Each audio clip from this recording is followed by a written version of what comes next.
네, 함께 볼 말씀은 마태복음 11장 28절에서 30절까지의 말씀입니다. 마태복음 11장 28절에서 30절까지의 말씀. 예, 세 절이니까 우리 다 같이 한 목소리로 읽도록 하겠습니다. 시작. 수고하고 무거운 짐진 자들아 다 내게로 오라. 내가 너희를 쉬게 하리라. 나는 마음이 온유하고 겸손하니 나의 멍에를 메고 내게 배우라. 그리하면 너희 마음이 쉼을 얻으리니 이는 내 멍에는 쉽고 내 짐은 가벼움이라 하시니라. 아멘.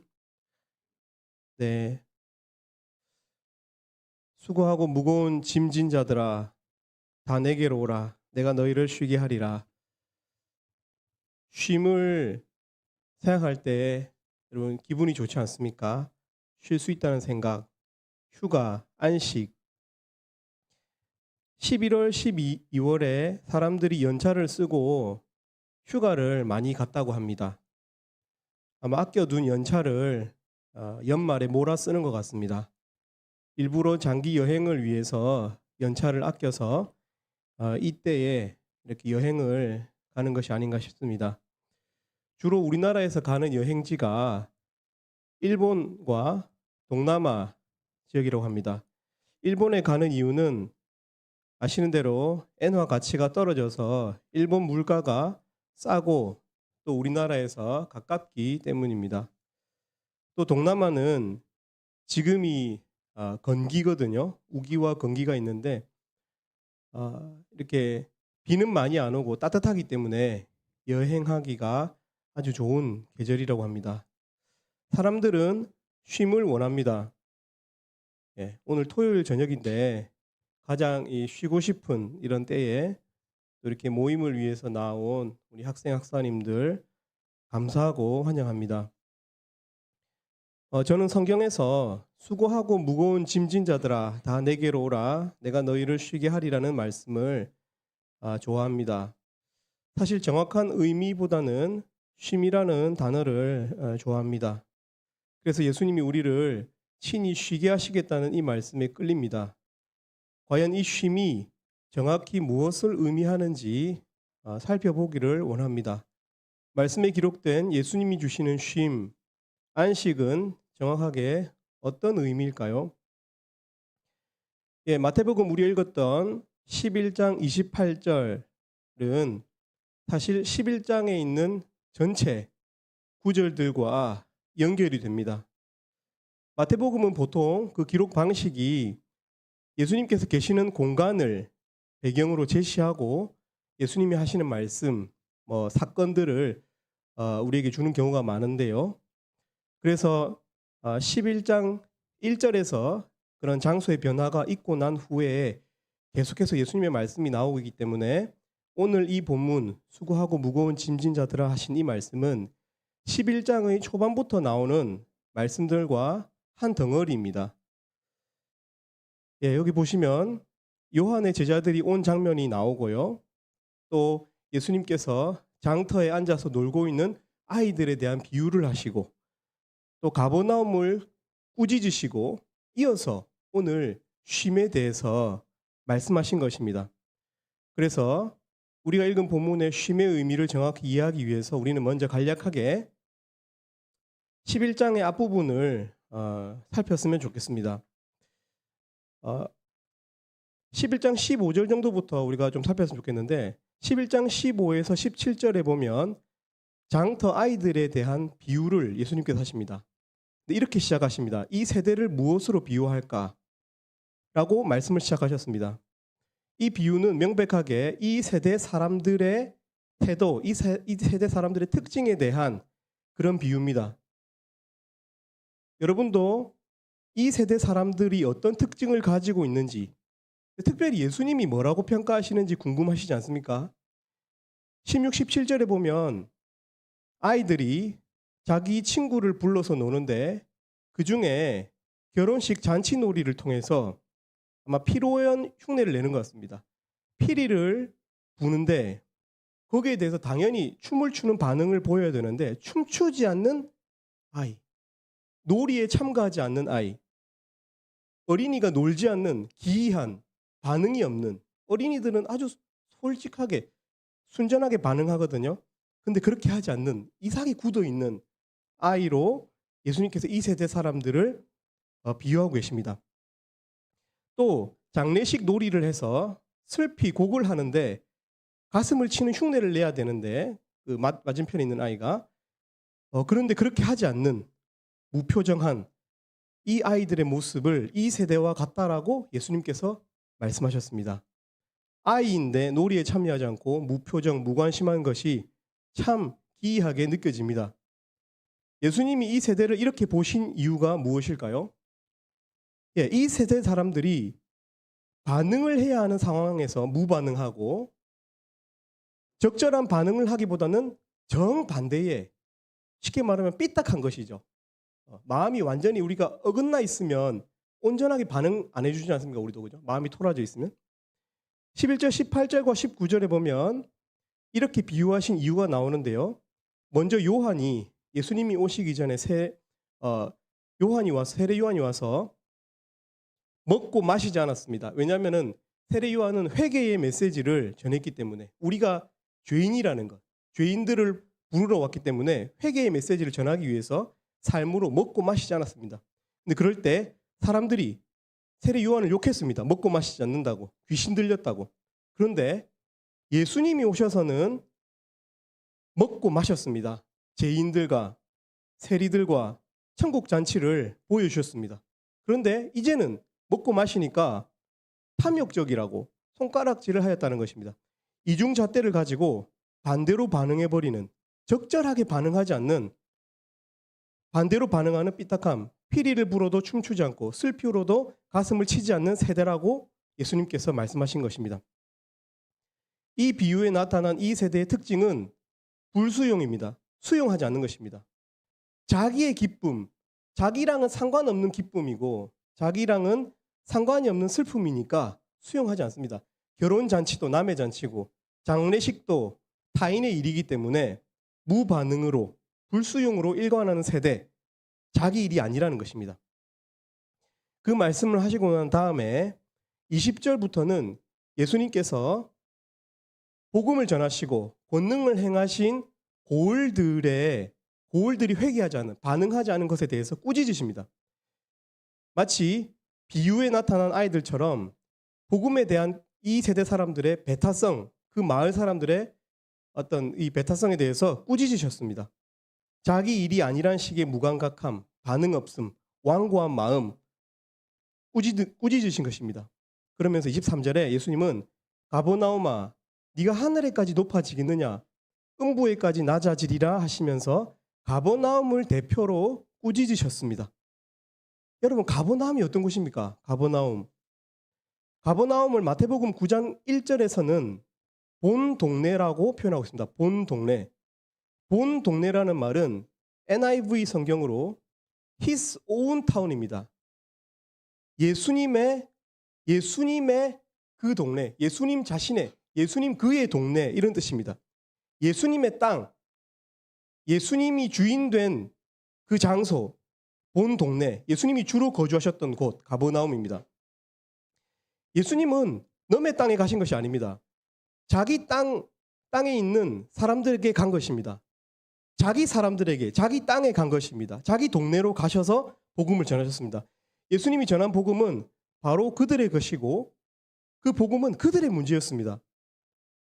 그러나 가버나움 사람들은 복음의 앞에서도 남일 대하듯이 했던 것입니다. 복음은 그들의 것이었습니다. 자기 문제가 아니라고 생각했었지만 사실 복음은 그 사람들 문제였어요. 그가 세상에 계셨으며 세상은 그로 말미암아 지은 바 되었으되 세상이 그를 알지 못하였고 자기 땅에 오매 자기 백성이 영접하지 아니하였으나 요한복음 1장 10절에서 11절 말씀과 같습니다. 이 세대 사람들은 복음을 남의 문제 보듯이 무반응적이고 불수용하는, 사실 슬퍼 우는 곡소리는 죽을 운명에 처한 바로 나를 위한, 자신을 위한 곡소리였습니다. 놀이 비유였지만 사실 이 문제는 남의 문제가 아니었어요. 피리 소리는 그런 죄인을 향한 구원의 문이 열려서 예수님과 연합하는 그 결혼 잔치의 피리 소리였습니다. 캠퍼스의 상황이 이러합니다. 이 시대 대학생들은 복음에 관심이 없습니다. 복음이 바로 자기를 위한 것인 줄을 깨닫지 못합니다. 회개하란 메시지와 천국이 가까이 왔다는 슬픔과 기쁨의 메시지를 한 귀로 듣고 흘립니다. 반응이 없습니다. 무관심합니다. 반면 우리 오늘 여기 학생, 학사, 간사님들, 이맨들이 모였습니다. 이맨들은 어떤 사람들입니까? 학생, 학사들은 어떤 사람들입니까?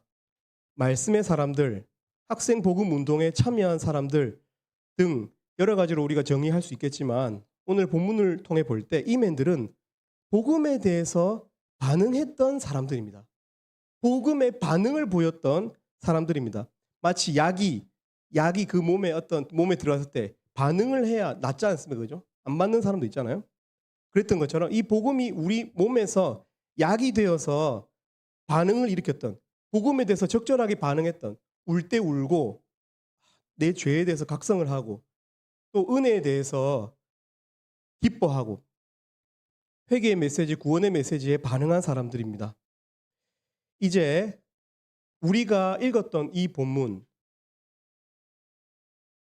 수고하고 무거운 짐진 자들아가 나오는 이 본문은 사실 25절에서 30절에 둘러싸여 있습니다. 성경 있으신 분들은 25절에서 30절을 한번 대충이라도 살펴보십시오.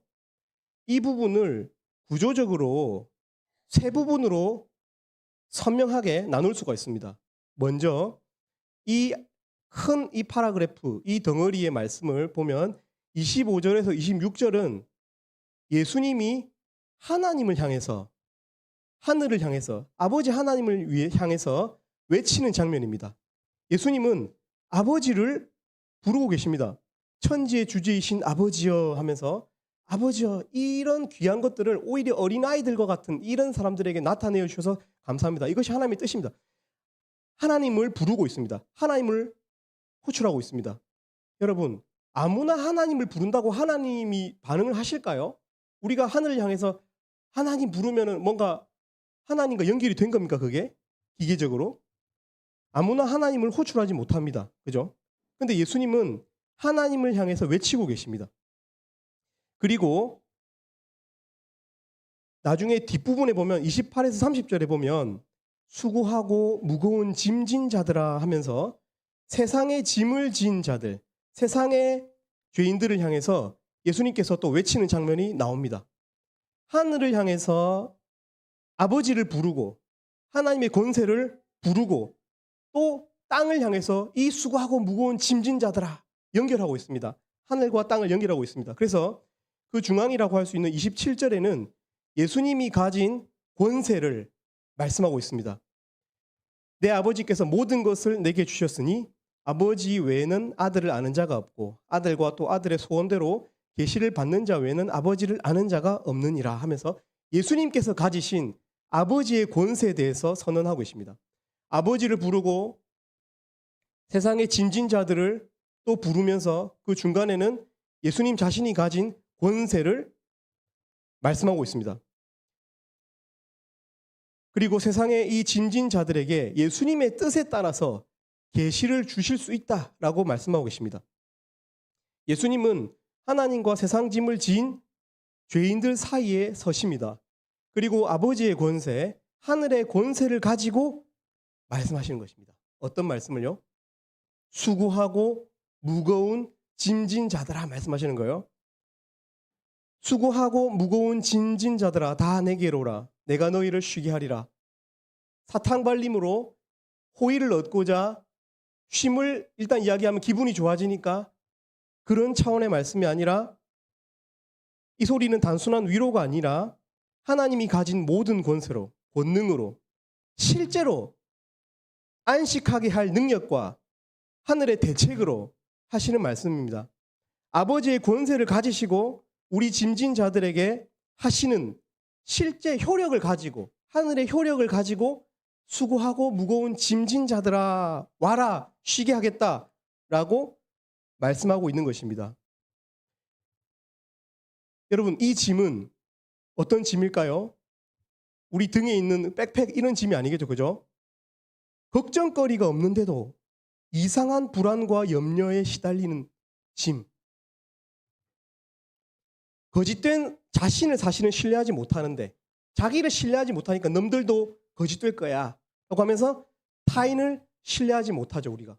왜 그렇습니까? 내 속에 있는 거짓 때문이죠. 내 속에 있는 악함, 죄 때문에 다른 사람도 신뢰하지 못하거든요. 엄청 이 짐이 무겁거든요.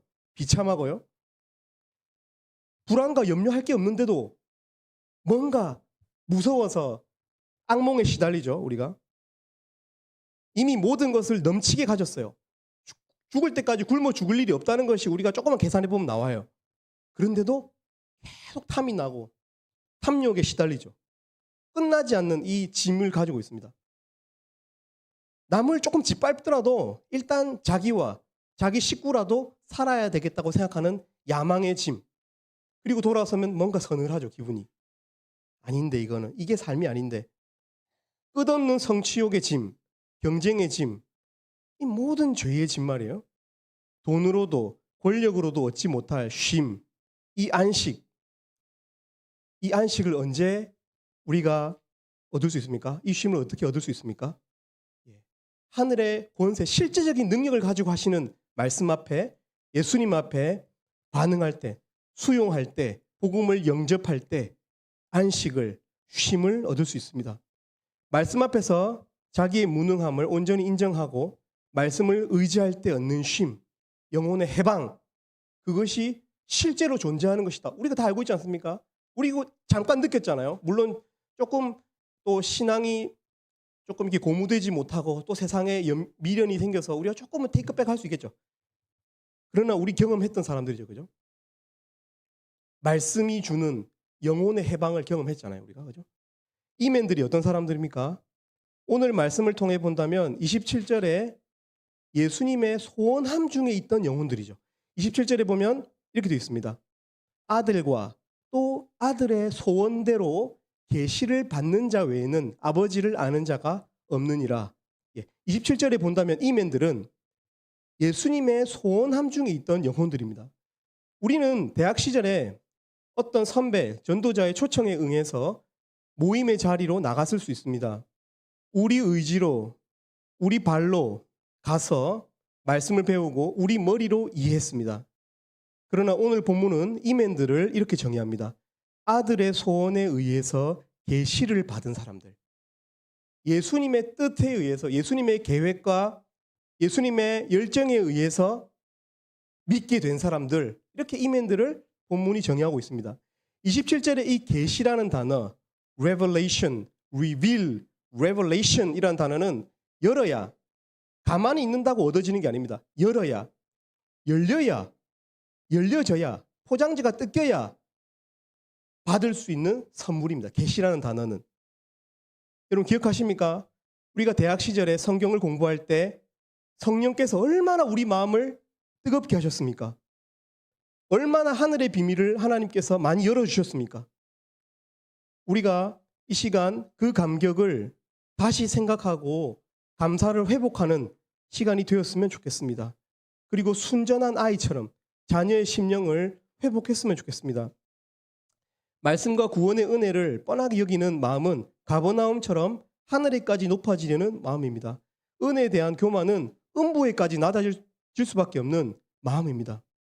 예수님은 쉼을 주시는 능력, 영혼의 해방자의 능력으로 말씀하십니다. 짐을 가지고 와서 내려놓으라고 말씀하십니다. 여러분 세상에는 얼마나 많은 스승들이 있었습니까? 세상의 이 짐진 자들, 중생들을 위해서 애쓴 대가들이죠. 그죠?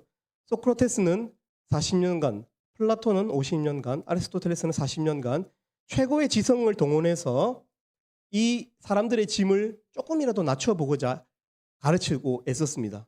라파엘, 미켈란젤로, 다빈치 같은 사람들은 영감을 주는 무수한 예술을 통해서 우리 짐을 좀 가볍게 해보고자 애썼던 사람들이죠. 그죠? 이런 세상의 대가들은 잠깐 사람들에게 영감을 주지만 실제 우리 영혼, 내면, 본질에 참 안식과 평안을 주지 못합니다. 그러나 예수님의 수고하고 무거운 짐을 벗겨주겠다는 음성은 허언이 아닙니다. 능력의 말씀입니다. 오늘 본문의 29절과 30절에 쉼이라는 단어가 두 번 반복되고 있습니다. 쉬게 하리라. 쉼을 얻으리니. 그죠? 29절에도 너희 마음이 쉼을 얻으리니.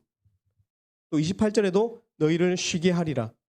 쉼이란 단어는 아나파우오라는 헬라어 동사입니다. 아나파우, 쉬다라는 뜻. 쉬다. 이것을 이제 성경에서 그 용례를 찾아볼 수 있겠죠. 그죠? 용례. 똑같은 단어. 쉼이라는 단어가 세 가지가 있는데 그중에서 이 아나파우라는 단어를 쓰고 있는 문장들을 우리가 찾을 수 있습니다.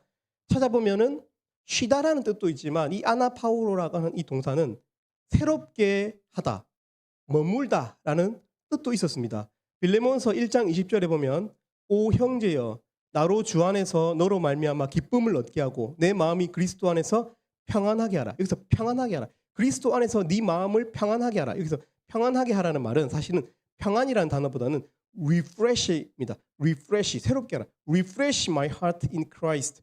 이 쉼은 우리 마음을 새롭게 하는 힘이죠. 예수님 앞에서 우리가 얻게 되는 이 쉼은 우리 마음을 새롭게 합니다. 또 베드로전서 1장 14절에 너희가 그리스도의 이름으로 치욕을 당하면 복 있는 자로다. 영광의 영, 곧 하나님의 영이 너희 위에 계심이라. 여기서 하나님의 영이 너희 위에 계심이라. 하나님의 영이 너희 위에 머무심이라. 이 여기서도 아나파오입니다. 레스트 하리라 그가. 이 쉼은 하나님의 영이 우리에게 머문다는 의미이기도 합니다. 이 단어 아나파오가 성경에서 마지막으로 쓰인 장면은 계시록 14장입니다.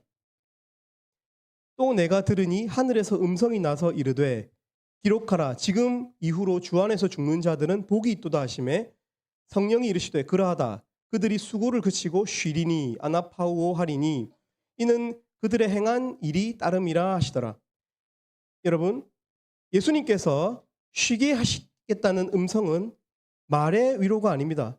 실제로 짐이 많은 우리 영혼을 새롭게 하고 또 하나님과 연합하게 하고 우리 영혼을 온전하게 해방시키는 영원한 안식의 특권을 누리게 하시는 그렇게 되도록 예수님이 사역하시겠다라는 뜻이죠. 그죠? 십자가를 지시겠다. 그런 특권이 주어질 수 있도록 하나님을 설득하도록 깨끗하신 공의로운 하나님의 마음을 납득시키도록 사역하겠다는 뜻이죠. 그리고 너희가 쉼을 얻겠다. 이런 말씀, 하나님, 예수님의 의지의 말씀, 의지를 가진 말씀입니다.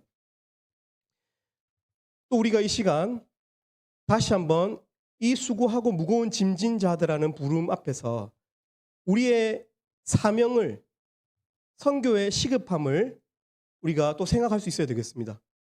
예수님은 죄인을 부르실 때 수고하고 무거운 짐진 자들아 이렇게 부르셨어요. 그 말은 우리가 선교해야 될 사람들, 우리가 선교해야 될 대학생들의 상태를 예수님이 어떻게 보고 계신 것입니까? 언제나 짐에 눌려서 살아가고 있는 사람들로 예수님이 보고 계신 것이죠. 우리가 무거운 짐을 진 사람을 보면 어떻게 하죠? 얼른 손을 뻗어가지고 내려놓도록 시급한 문제죠. 당연하고도 시급한 문제 아닙니까? 짐진 사람들의 짐을 들어주는 거예요. 세상에서 예수님의 말씀이 필요한 사람들은 언제나 짐을 지고 삽니다. 그렇죠? 선교의 대상자들은 언제나 짐을 지고 가는 것입니다. 또 어떻게 우리가 선교해야 될 사람들을 성경이 바라보죠? 요한계시록 3장 20절에 이렇게 되어 있습니다. 볼지어다 내가 문 밖에 서서 두드리노니 누구든지 내 음성을 듣고 문을 열면 내가 그에게로 들어가 그와 더불어 먹고 그는 나와 더불어 먹으리라. 예수님은 죄인을 부르시는 장면에서 예수님을 자기 집으로 들이는 사람에게 들어가서 함께 잡수시겠다. 내가 먹으리라 라고 말씀하셨습니다. 근데 여기서 내가 먹으리라는 단어가 데이프네소라는 단어, 영어로 나중에 다인의 어원이 되는 단어거든요. 어떤 식사를 말하죠? 저녁 식사입니다. 저녁 식사.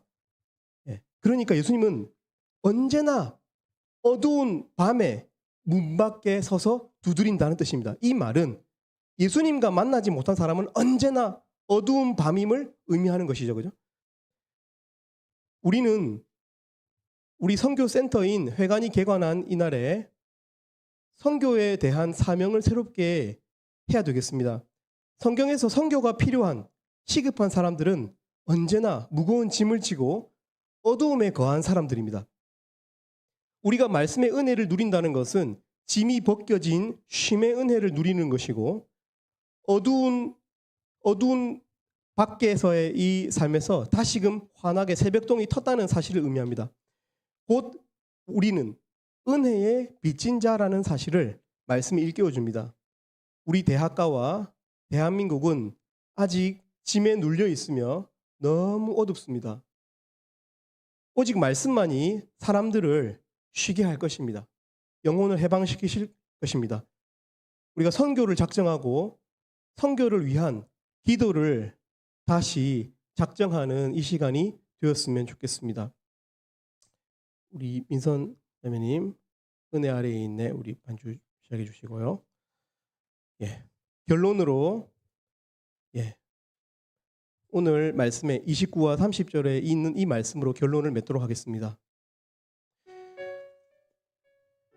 우리는 때로 우리가 감당해야 될 이 신앙의 짐을, 신앙의 책임을 무겁게 여기는 경우도 많이 있습니다. 사실은 물질의 헌신도 해야 되고 시간의 헌신도 해야 되고 심리적으로 벗어날 수가 없죠. 그죠? 제 마음에서 뭔가 이게 옳은 일이기 때문에 이 책임이 무겁게 느껴집니다.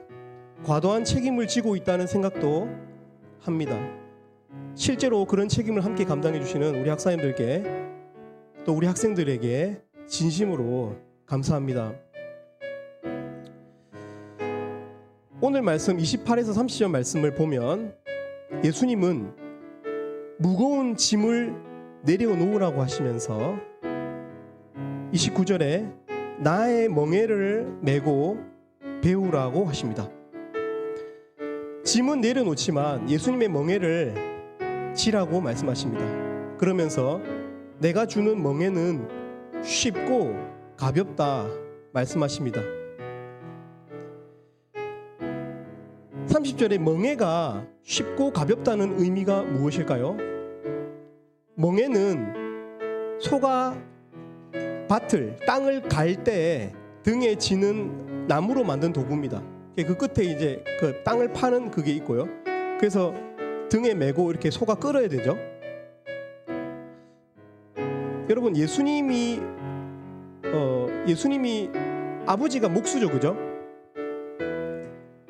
좋은 멍에는 모양을 꼼꼼히 다듬어서 고통스러운 쓸림을 최소화한 것일 것입니다. 예수님은 목수의 아들로 자라시면서 아버지의 일을 보고 배우며 자라셨을 것입니다. 아마 많은 농부들이 멍에를 제작하려고 예수님 집으로 왔을 것입니다. 그래서 예수님은 멍에가 부드럽다는 것의 의미를 정확하게 아십니다. 예수님은 경험을 통해서 말씀하고 계십니다. 예수님은 구원받은 자가 지게 될 신앙의 책임이 있는 것도 아십니다. 멍에가 있다는 것을 아시죠? 그러나 예수님은 그것을 가볍게 하시겠다. 꼼꼼히 다듬어서 나무를 꼼꼼히 다듬어서 최대한 너희가 질 수 있게끔 하겠다라고 말씀하고 계십니다. 예수님은 마음이 온유하고 겸손하다고 말씀하십니다. 여기서 계속 강조되고 있는 표현은 계속해서 부드러움입니다. 부드러움, tender and mild, 부드럽다, 순하게 하겠다, 가볍게 하겠다라는 뜻입니다. 박사님도 어떠십니까? 신앙의 짐이 무거우십니까? 우리가 이제 신앙인들, 주일을 성수하는 신앙인들이고 세상에서 또 믿음을 가지고 살아야 하잖아요, 그죠? 또 ESF 학사고요. 저도 지난 이 믿음을 가진 시간들을 되돌아볼 때 결코 그 일이 순적하지만은 않았다는 그런 생각을 하게 됩니다. 거칠었고요, 그 시간은. 또 관계들이, 인간관계 속에서 나의 연약함도 많이 보았고 험한 그런 모습들도 보았습니다. 또 하나님은 안 그러신 것 같은데 조직이 만들어낸, 사람이 만들어낸 해괴한 율법, 교조주의, 도그마들이 신앙을 힘들게도 했습니다. 그것을 인정합니다. 우리의 연약함 때문에 우리의 틀이 우리를 힘들게 하죠. 그러나 정작 진리로 인도함을 받고 보면 결국 우리 신앙의 모습 속에서 하나님께서, 예수님께서 우리를 어떻게 대하셨는지, 얼마나 참아주셨는지, 얼마나 부드러우셨는지, 얼마나 너그러우셨는지, 서운한 것을 까먹고 뒤집고, 맹세하고도 뒤집어버리고, 약속하고도 어기고, 안 그런 척 위선도 하고 그랬지만 그때마다 하나님께서 얼마나 참아주시고 기다려주시고 텐더, 마일드, 부드럽게 이끌어 오셨는지 고백하지 않을 수가 없습니다. 예수님은 정말 부드러우셨습니다. 그분은 상한 갈대도 꺾지 아니하며 꺼져가는 등불도 끄지 아니하고 말씀처럼 끝까지 인내하시고 너그러우신 분이었음을 생각합니다. 또 예수님은 자신을 배신한 제자들을 위해서 숯에 구운 떡과 생선으로 지친 제자들을 위로하시는 분이었습니다. 믿음에 실패하고 생업 현장으로 돌아가 지치도록 일한 제자들을 위한 식사 자리를 마련하시는 분, 그분이 예수님임을 우리가 부인할 수가 없습니다. 예수님은 나의 멍에를 메고 내게 배우라고 말씀하십니다. 그리하면 너희 마음이 쉼을 얻을 것이라고 말씀하십니다. 배운다는 것, 우리가 성장할 때, 배울 때, 말씀을 배우고 성숙할 때 우리가 쉴 것이라고 이야기하고 있습니다. 우리의 이해의 폭이 넓어지고 성숙해지고 어른이 되고 마음이 강해짐을 우리가 성장을 통해서 배울 때 우리에게 쉼이 찾아올 것이라고 이야기하고 있습니다. 우리가 말씀에 순종함으로 또 배우고 성장함으로 온전한 쉼을 누리게 되기를 소망합니다.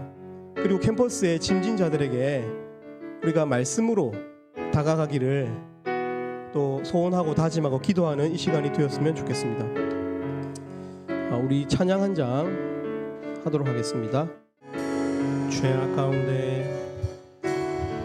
죄악 가운데 머물러 있던 나의 삶이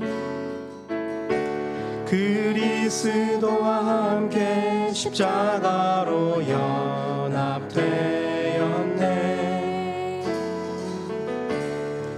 그의 죽음은 우리를 살리려 함이요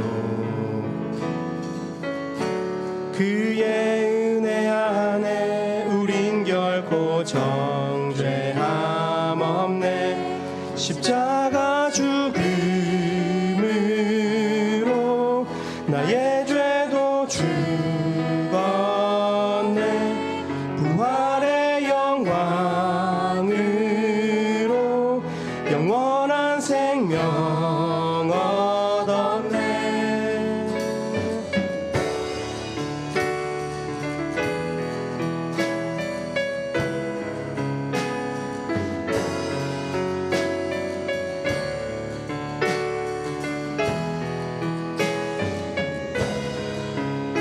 한 번 더. 죄악 가운데 머물러 있던 나의 삶이 그리스도와 함께 십자가로 연합되었네. 그의 죽음은 우리를 살리려 함이요 그의 은혜 안에 우린 결코 정죄함 없네. 십자가 죽음으로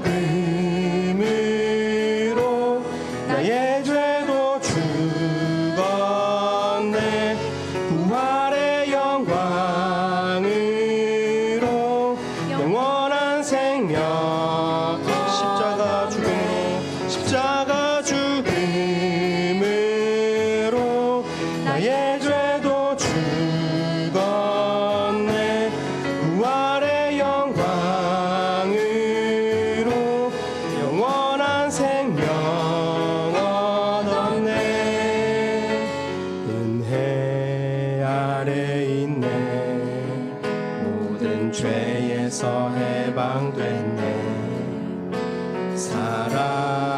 안에 있네. 그 무엇도 끊을 수 없네. 은혜 아래 있네. 모든 죄에서 해방됐네. 사랑 안에 있네. 그 무엇도 끊을 수 없네. 은혜 아래 있네. 은혜 아래 있네. 모든 죄에서 해방됐네. 사랑 안에 있네. 그 무엇도 끊을 수 없네. 은혜 아래 있네. 모든 죄에서 해방됐네. 사랑 안에 있네. 그 무엇도 끊을 수 없네. 십자가 죽음으로 나의 죄도 죽었네. 부활의 영광으로 영원한 생명. 한 번 더 십자가 죽음으로 나의 죄도 죽었네. 부활의 영광으로 영원한 생명 얻었네. 제가 한번 기도하고 봉헌하는 시간 갖도록 하겠습니다.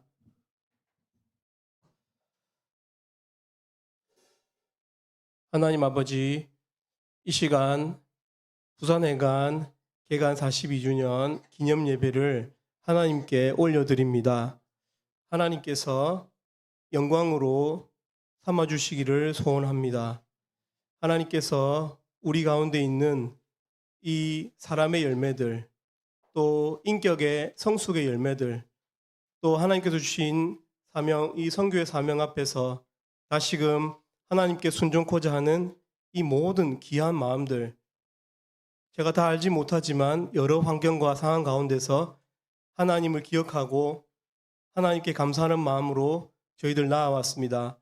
하나님께서 이 모든 것들을 하나님의 영광의 두루마리 삼아주시기를 원합니다. 감사합니다. 예수님 이름으로 기도 올립니다. 아멘.